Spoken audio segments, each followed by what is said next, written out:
Welcome to our channel viewers. This video tutorial is about recent advances in the management of ulcerative colitis. We have designed this video tutorial in a way that we have discussed a real life case and evolved our theoretical discussion around that case. We have covered in detail about the definition, diagnosis, grading and management that includes both medical and surgical. The ulcerative colitis is defined as a chronic inflammatory condition that causes continuous mucosal inflammation of the colon, usually without granulomas on biopsies.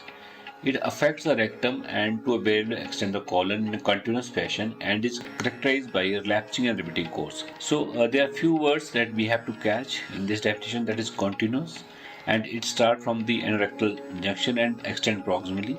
Another definition is inflammatory bowel disease unclassified, that is IBDU. It is defined as there is no definitive distinction between UC and Crohn disease or other cause of colitis or ulcerative colitis, but there is no small bowel involvement, so we cannot clearly differentiate between ulcerative colitis or other cause of colitis or Crohn disease, and it is confined to the large bowel only. Then it is called inflammatory bowel disease unclassified. Another term used in IBD is indeterminate colitis. This term is used by pathologists to describe colectomy specimen with overlapping features of ulcerative colitis and Crohn disease. Another term is remission, and remission in ulcerative colitis is defined as stool frequency less than or equal to 3 per day, and no rectal bleeding, and normal mucosal endoscopy. We have to remember these terms, and these are the basis of many questions during competitive examinations. The absence of a histopathological acute inflammatory infiltrate predict quiescent course of the disease. That is, on histopathology, biopsy is taken and there is no inflammatory infiltrate, then it is histologically or pathologically a quiescent course of disease. Coming to the clinical features of ulcerative colitis. Ulcerative colitis affects both males and females equally. There is no gender distinction. The usual presentation is bloody diarrhea, bleeding, tenesmus, urgency, fecal incontinence, and nocturnal defecation. Nocturnal defecation is the symptom which differentiated from irritable bowel syndrome, that IBS and ulcerative colitis can have overlapping features, but in IBS generally there are no nocturnal symptoms. The inflammation characteristically commences in rectum and extends proximally. There is continuous, confluent and concentric, which are one of the pathognomic features of the ulcerative colitis. There are 3C for UC, that is continuous, confluent and concentric. Loose stool more than 6 weeks differentiate ulcerative colitis from most of the cases of infectious diarrhea.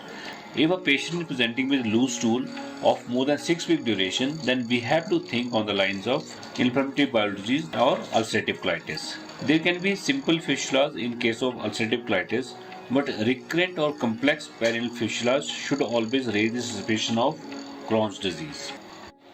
So this is a case of 25 female who has no known comorbidity with no history of past surgery, and she was apparently well 6 months back. Patient presented to us with history of blood and stool that was 10 to 12 episodes per day, and it came down to 6 to 8 episodes per day gradually. The stool were mixed with blood. She was giving history of tenesmus, loss of appetite was there, no loss of weight, and she also gave undocumented history of low-grade fever off and on. Her general physical examination was, pulse was 137 per minute, her BP was on lower side, that is 100 by 70. She had pallor. The rest of the general physical examination findings, that is ictus, clubbing, cyanosis, colonychia, lipotendinopathy and edema, were absent. Her abdominal and systemic examination was within normal limit. Rectal examination was normal except for the loose stool and occasional staining with the blood. Her basic workup showed HB of 7.6 gram. Her TLC was on higher side, that is 13,500. The rest of the lab parameters, liver function test and electrolytes were normal. Her screening ultrasound abdomen was normal. So based upon our discussion till now, what is our clinical diagnosis? What are the differential diagnoses in this case? And what is the further workup required for this patient?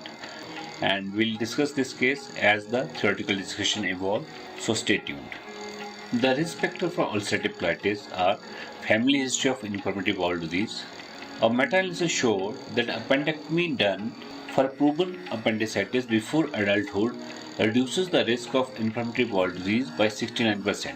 Appendectomy after onset of ulcerative colitis, the effect, if any, of the course or disease is less clear and subject to the ongoing research. So, appendectomy done for a proven case of appendicitis has a protective effect against the ulcerative colitis. The painkillers, NSAIDs, may exhibit the disease, so we should avoid use of painkillers in patients of inflammatory bowel disease.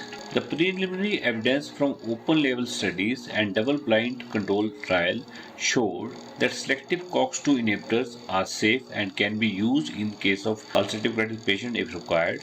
Vitamin D deficiency, it increases the risk of both ulcerative colitis and Crohn disease, and that is the rationale of using vitamin D supplements in case of inflammatory bowel disease. I have given the relevant reference to all the statements in this video, and most of this discussion is based upon ECO 2017 guidelines, and the reference for which I have given at the end of this video tutorial.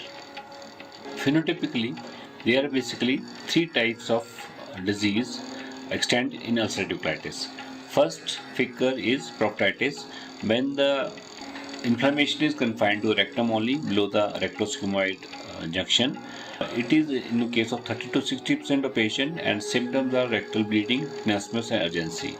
The second figure is a case of left side colitis, when the inflammation extends from the rectum till splenic flexure, and that is a case of 16 to 45% of patients, and the symptoms are proctitis plus diarrhea and abdominal cramping. In 15 to 35% of cases, that is third figure, is called extensive colitis, when the inflammation extends beyond the splenic flexure, and if it involves the whole large bowel up to the cecum, then it's called pancolitis. The symptoms are left side colitis plus conscious symptoms, fatigue and fever. As the extent of inflammation increases, the severity of symptoms also increases. The proximal extension of proctitis or left side colitis occur in 20 to 50% of the cases. That means a patient initially having symptom of proctitis or left side colitis will have the progression of the inflammation to the rest of the colon. The extent of inflammation influences the patient's management and risk of colorectal cancer. Another point is it is continuous, that is always involve the rectum first and extend proximally. So it is not possible that the rectum is normal and patient is having ulcerative colitis of the transverse colon. It always extend from the endorectal junction and will extend proximally. It can be rectum, left side colon, or the whole colon.